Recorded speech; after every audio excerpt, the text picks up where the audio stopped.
오늘 우리에게 주시는 하나님의 말씀 잠언 10장 18절부터 32절까지입니다. 잠언 10장 18절부터 32절까지 말씀, 우리 한 절씩 교독하고 마지막 절은 함께 읽겠습니다. 미움을 감추는 자는 거짓된 입술을 가진 자요, 중상하는 자는 미련한 자이니라.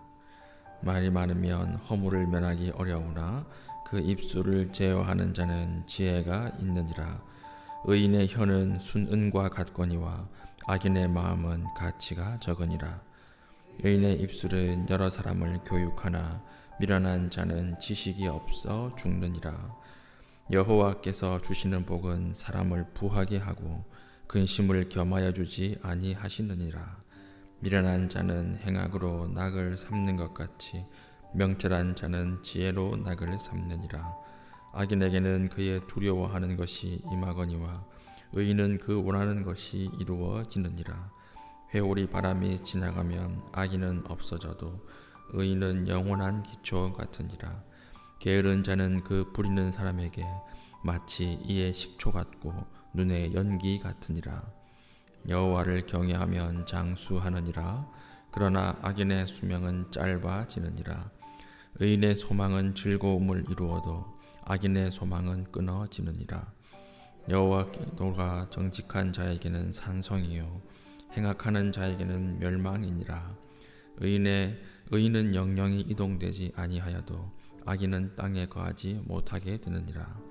의인의 입은 지혜를 내어도 배역한 혀는 배임을 당할 것이라. 함께 읽습니다. 의인의 입술은 기쁘게 할 것을 알거늘 악인의 입은 패역을 말하느니라. 아멘. 우리는 어제부터 잠언 10장을 통해서 언어 생활의 중요성에 대해서 살펴보고 있습니다. 언어 생활이 잘 바르게 서지 못한 사람들은 어저께 두 가지를 살폈습니다.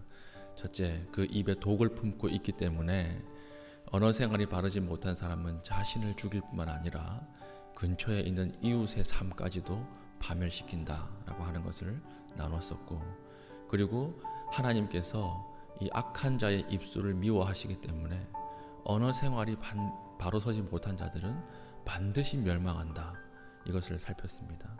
그래서 우리의 언어 생활은 어떠해야 하는가? 첫째로는 우리가 하고 싶은 말들을 전부 다 하지 않는 것이 지혜이고, 생각나는 모든 말들을 다 하지 않는 것이 지혜이고, 그리고 되도록이면 말을 적게 하는 것이 지혜이다. 이것을 나누었습니다. 오늘은 이 언어 생활에 대해서 조금 더 깊이 있게 들어가겠습니다. 오늘 나눌 말씀은요, 19절, 말이 많으면 허물을 면하기 어려우나 그 입술을 제어하는 자는 지혜가 있느니라. 이 말을 중심으로 오늘 아침에 하나님의 말씀 나누겠습니다. 하나님이 천지를 말씀으로 창조하셨습니다. 그래서 하나님의 형상대로 지음받은 우리 인간들도 언어의 능력이 있습니다. 그런데 어떤 말은요, 사람을 살리고 다시 회복시키고 사람을 귀한 자리로 나오게 하는 언어임의 반면에 어떤 말은 사람을 죽이고 다시는 일어서지 못하게 만드는 말들이 있습니다. 그러면 이 말의 차이, 언어의 차이는 어디서부터 오는 것일까요? 그것은 바로 침묵에서부터 온다라고 하는 것입니다. 요한복음 1장 1절은 이렇게 말씀하고 있습니다. 태초에 말씀이 계시니라. 고전 문학 연구 교수인 배철환 교수는 이 구절을 다음과 같이 번역합니다. 처음이라는 것을 통해 말이 생겼다, 이렇게 번역하고 있습니다. 여기서 처음이라고 하는 그리스어는요, 우주가 탄생하기 전에 고요하고 장엄한 침묵, 이것을 이야기하고 있는 단어입니다. 그러니까 하나님의 창조의 말이 생기기 이전에 무엇이 먼저 있었습니까? 하나님의 고요한 침묵이 먼저 있었다. 성경은 이렇게 이야기하고 있습니다.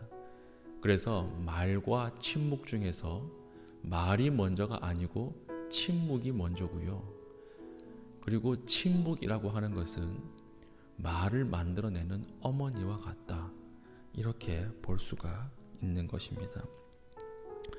하나님은 소란스러움 가운데 있는 엘리야를 결코 소란스러움으로 만나 주시지 않으셨습니다.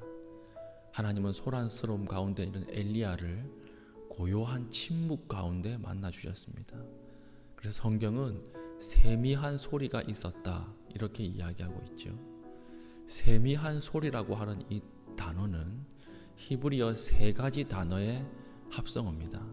첫 번째가 소리라고 하는 단어고, 둘째가 침묵이라고 하는 단어이고, 세 번째가 그 침묵을 묵상하고 알아들을 수 있는 고요한 마음이라고 하는 이 단어입니다. 그래서 세미한 소리라고 하는 것은 소리와 침묵과 그 침묵을 들을 수 있는 마음, 이것이 합쳐진 단어라고 할 수가 있습니다. 그리고 이 침묵의 소리 중에 엘리야는 하나님을 만나게 되는 것입니다. 여러분, 하나님을 만나고 싶으십니까? 여러분, 하나님의 음성을 듣고자 하십니까? 그렇다면 여러분은 반드시 침묵할 수 있어야 합니다. 왜 그러냐? 하나님의 말씀은 큰 침묵, 깊은 고독, 깊은 침묵 이후에 우리에게 다가오기 때문에 그렇습니다. 요한계시록 8장 1절에 보면 일곱째 인을 떼실 때에 하늘이 반시간쯤 고요하더니 라고 하는 말씀이 있습니다.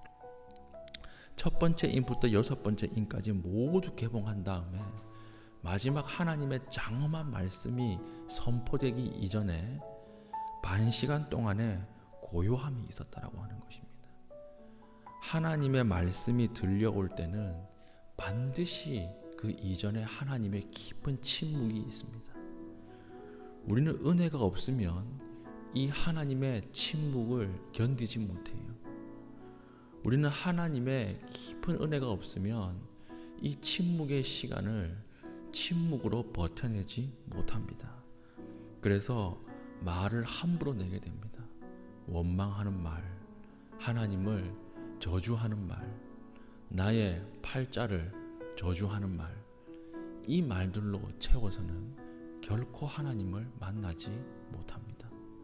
그래서 오늘 말씀, 말이 많으면 허물을 면하기 어려우나 하나님의 침묵의 때에 우리도 침묵으로 반응해야지, 그 침묵을 우리의 침묵으로 반응하지 못하고 급하게 말을 해버리면 허물을 면하기 어렵다라고 하는 것입니다. 그 이후에 오늘 잠언 말씀은 무엇이라고 이야기하죠? 그 입술을 제어하는 자는 지혜가 있느니라. 입술을 제어한다라고 하는 말이 무슨 말일까요? 그것은 하나님의 침묵에 우리가 응답을 어떻게 하는 것입니까? 침묵으로 응답하는 것. 그게 지혜 있는 사람이라고 하는 것입니다. 우리는 하나님 앞에 하나님이 침묵하실 때에 어떻게 반응하는 것이 옳다고 생각하냐면 금식 기도하면서 반응하는 것이 옳다고 생각하고, 통성 기도하면서 반응하는 것이 옳다고 생각하고, 심지어는 방언으로 기도하면 더 잘 들으신다고 생각하는데 그렇지 않을 경우가 더 많습니다. 방언으로 기도하느냐, 금식하며 기도하느냐, 이것은 기도의 하나의 형태이고, 그 이후에는, 그 이전에는 무엇이 선행되어야 하느냐? 침묵이에요. 하나님의 침묵 가운데 우리도 같이 침묵해서 그 침묵의 공명이 일어날 때 그 속에서 들리는 세미한 하나님의 음성이 있는 것입니다. 그 음성을 들을 수 있는 귀가 있어야 하는 것입니다. 우리는 지금 코로나 상황을 보내고 있습니다. 어느 때보다 침묵하기 좋은 시간입니다. 이때가 그냥 지나가기 않기를 바라고요. 우리가 모이지 못하고 떠들지 못하지만 하나님께서 우리에게 정말 중요한 침묵의 시간을 허락한 것이 아닐까요? 하나님 앞에 침묵함으로 우리 입술의 모든 말과 고백이 연락되기를 바랍니다. 우리가 침묵하는 것을 통해서 세상의 소리보다 더 깊은 침묵의 소리를 들을 수 있는 귀가 열리기를 바랍니다. 그때 우리의 입술은 닫히고 하나님의 입술은 열려서 하나님의 음성이 들리고 하나님의 뜻이 깨달아지는 그런 주의 신실한 백성 되시기를 축원합니다. 아멘. 이 시간 한번 기도할 때에 하나님, 우리에게 웅변이 아니라 침묵을 통해서 하나님의 음성을 들을 수 있는 시간 되게 해 주십시오. 하나님, 말을 많이 해서 하나님 앞에 허물을 세우는 것이 아니라 우리의 입술을 제어함으로 그 뒤에서 말씀하시는 하나님을 바라보게 하여 주십시오. 우리 기도 제목 가지고 우리 합심하여 기도하신 이후에 자유롭게 기도하시고 돌아가시겠습니다.